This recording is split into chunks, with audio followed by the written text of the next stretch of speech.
በዛሬው ዕለት የተሰራው ስራ ከቅድስት ቤተክርስቲያን የማይጠበቅ ቤተክርስቲያናችን ስርዓትና ትውፊት አላት።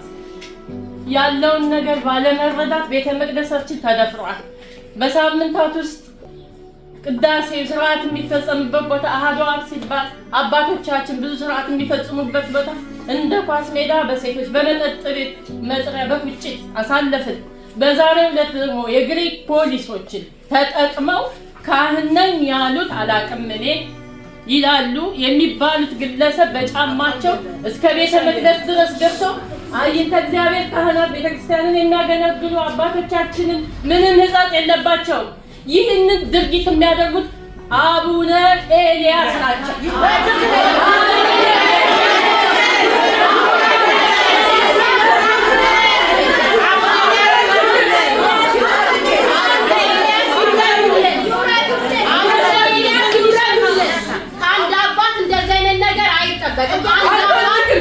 ውሃ ወደ ላይ አይፈስም። አይ ነው ስርዓት ቤተክርስቲያን አላት። ግን በቃ ይሄ ህዝብ ብዙ ዓመት ቆስሏል። አባት መሬት ላይ ወድቆ ምዕመኑን አስታርቆ ስርዓተ ቤተክርስቲያንን መስርቶ ይሄዳል እንጂ ጥላትን መስርቶ እዚህ አይዟችሁ እያሉ አይንተ እግዚአብሔር ካህናቶች ተደብድበው ቤተክርስቲያናችን ተደፍራ በግራይ መሐመድ እንኳን ይሄን ያህል ስርዓት አልተካሄደ ማህዛብ አላካሄደው። ይሄን ሁሉ የፈጸሙብን ጳጳሱ ናቸው። አይቀበልም። ይሄ ህዝብ በቅቶታል።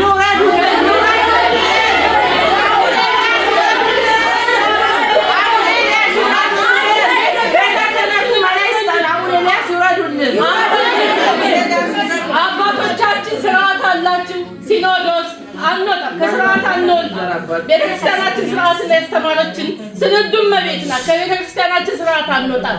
እንደ ስርዓቱ ግን ህዝብ የወደደውን ነው ይላል። ፍትሐ ነገሥት፣ ፍትሐ መንፈስ ቅዱስ ይላል።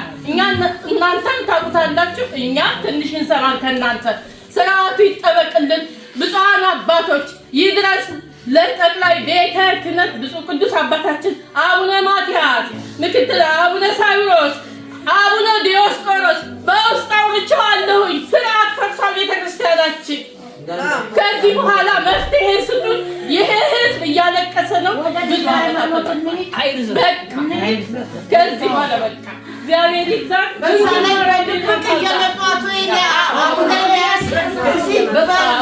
በፍርድ ቤት እያቆሙ እየተደበቁ አንዴ ሁለቴ እየተነበሩ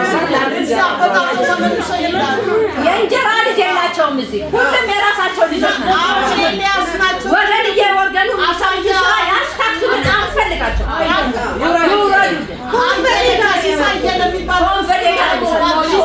ሳንፈልግ ራሱ ሾው አስቀምጧል።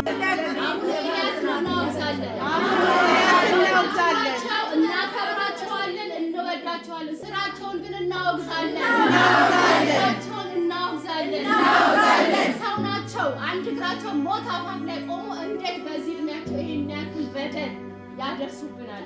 ስለዚህ እንቃወማቸዋለን። ስራቸውን እናወግዛለን። መፍትሄ ስጡን። ከዚህ በፊት አባቶች ልካችሁልናል። ጳጳሳት ግን ምንም መፍትሄ አላደረጉልንም። ችግሮቻችንን የባሰ አስተሳስረው ነው የሄዱት። ስለዚህ እባካችሁ አባቶቻችን በፍቅር እንለምናችኋለን። እኛ ልጆቻችን ጎንበስ ብለን መፍትሄ ስጡን። አባቶቻችን መጥተው 3 አባቶች ተልከው አንዱ አቡነ ኤልያስ ናቸው። ምሳና እራት እንድንመግብ ከተመደቡት መሀል አንዷ እኔ ነኝ። አባቴ ያቁኛል። እኔ ነኝ አጸደማ። ምን ነበር ያልኩት? አባታችን እኛ 10 ዓመት ሙሉ ተቆሳስለናል። ቀስ ቀስ እያልን እንድንታረቅ እነሱም በበዓታቸው እኛም በበዓታችን፣ እኛ አብረን ስለበላን ስለጠጣን ልጆች አብረን ስላሳደግን ቀስ እያልን እንስማማለን። እንዴት በአንድ ጊዜ መጥተው ይግቡ ብለው ይሉናል? አባ ግድ የሎትም። እንደገና ደግሞ ቤተ ክርስቲያን ትስፋ፣ ክርስቲያን ይስፋ።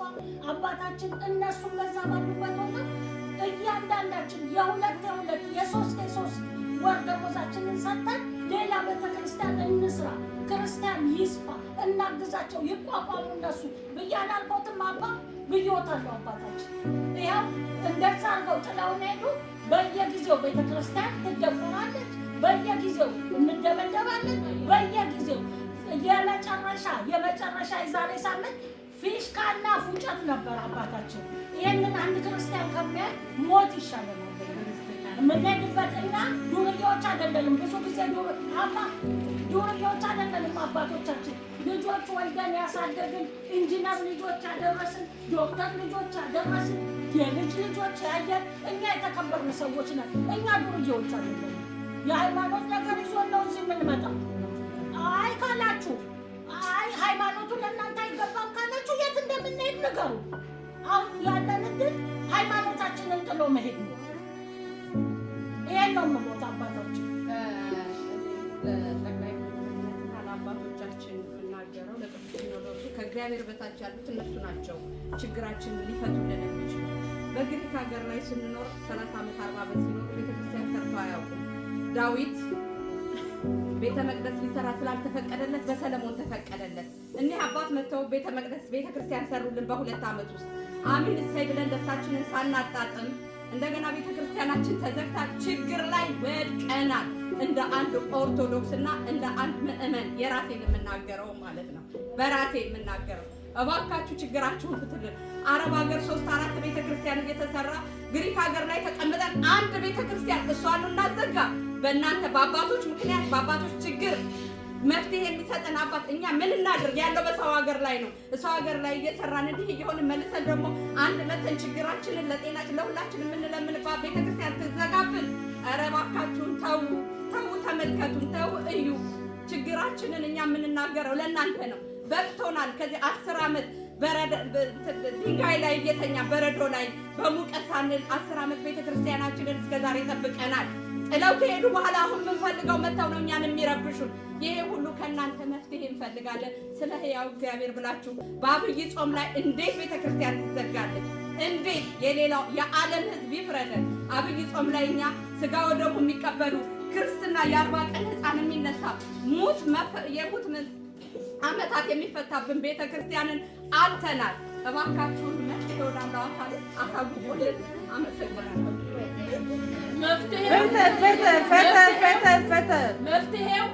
መፍትሄው ብፁዕ አባታችን አቡነ ኤልያስ ይቅርታ ቅዱስነቶ አይለ ብፁዕነቶ አይለ ይነሱልን። ቤተክርስቲያን ታዛለች። አባት በስርዓት ካልመጣ